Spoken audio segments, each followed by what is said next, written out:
This is a revolutionary reform, and I think one of the most landmark reforms in the history of independent India.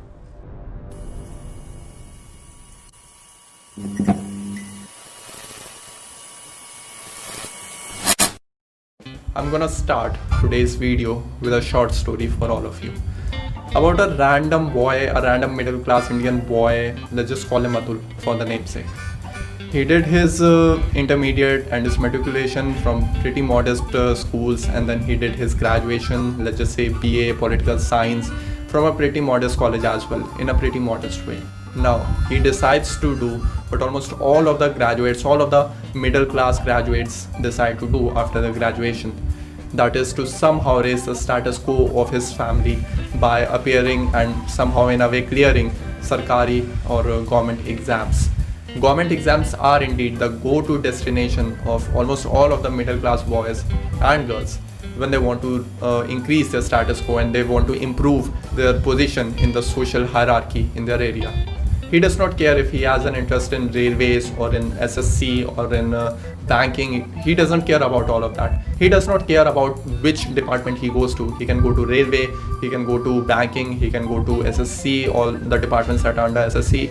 He does not care about that. All he cares about is that he wants a suitable and sort of a high level position, non-gazetted, still high level position in a government office. Unfortunately for him, all these governing bodies, all these departments sort of conduct their own exams, their own version of exams.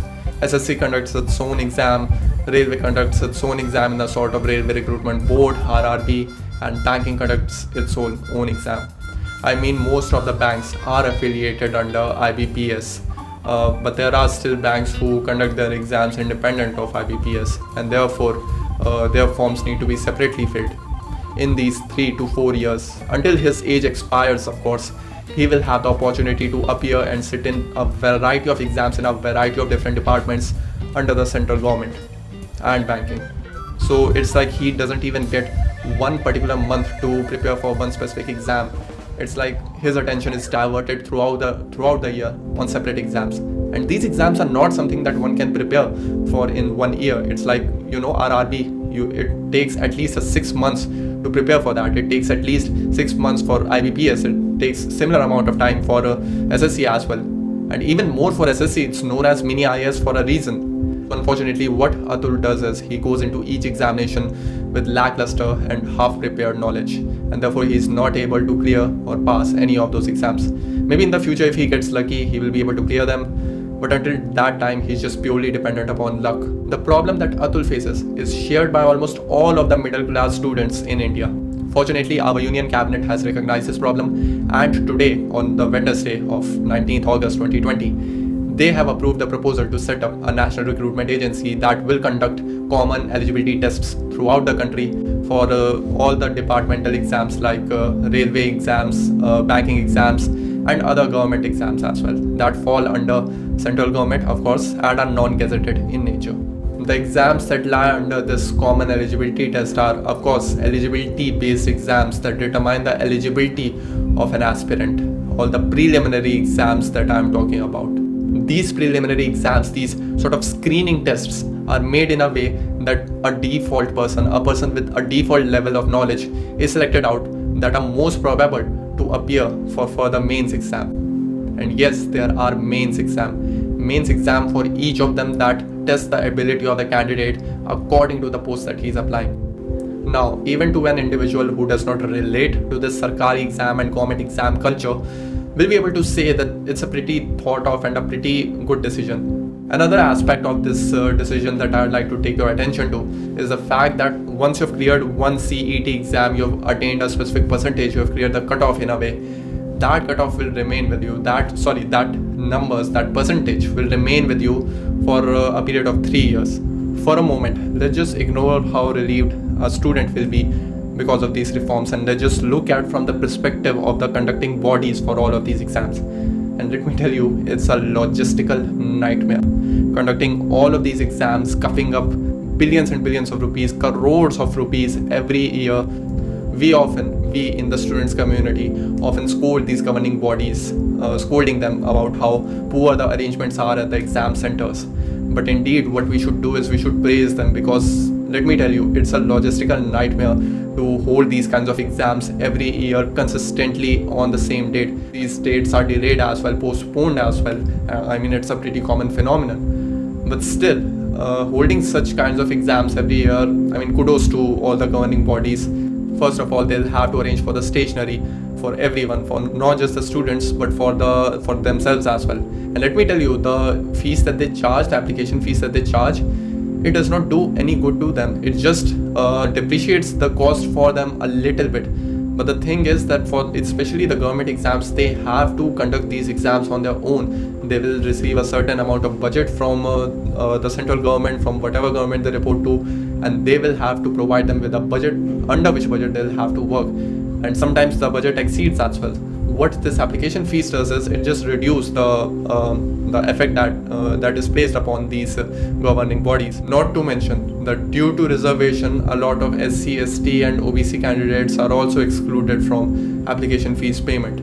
So for that very reasons, the arrangements in preliminary exams are not that well like they are in the mains exam for any sort of examination. There are some doubts that I have personally that I would like to address as an aspirant myself.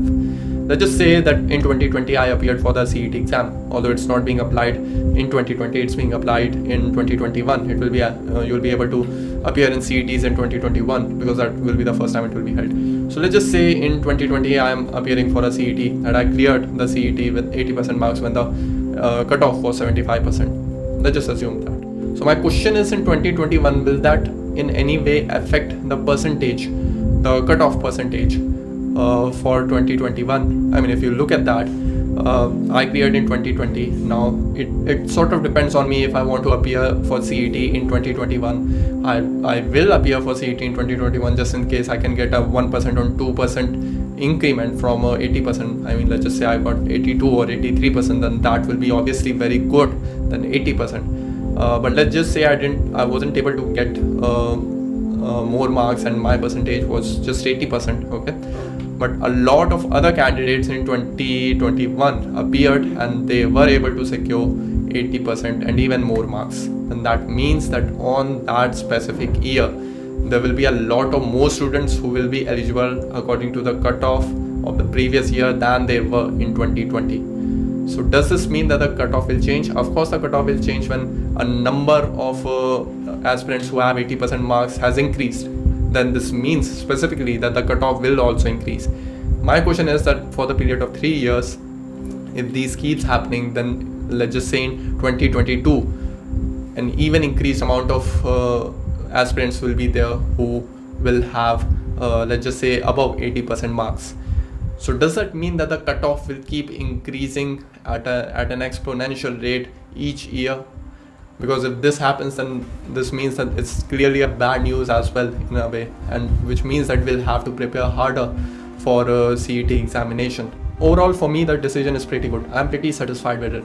Not only does it decreases the logistical responsibilities of these governing bodies who are under a lot of stress already as it is, it also reduces the stress of us common citizens, us common students who aspire to become something greater than ourselves, part of something greater than ourselves, than something that we are right now. And I would like to think that this decision was like Prakash Javadekar specifically mentioned, that this decision is being made to reduce the effort and the stress that a student faces while appearing for these exams.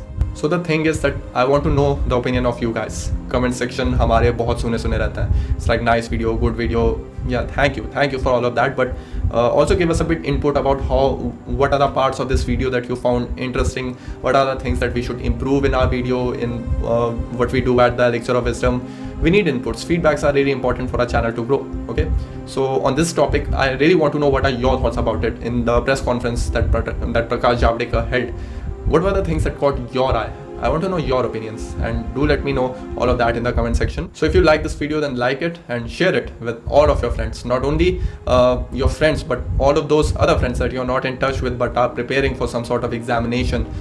All those BA, BSc, BCom graduates, send it to all of them so they might be able to know what is in store for them.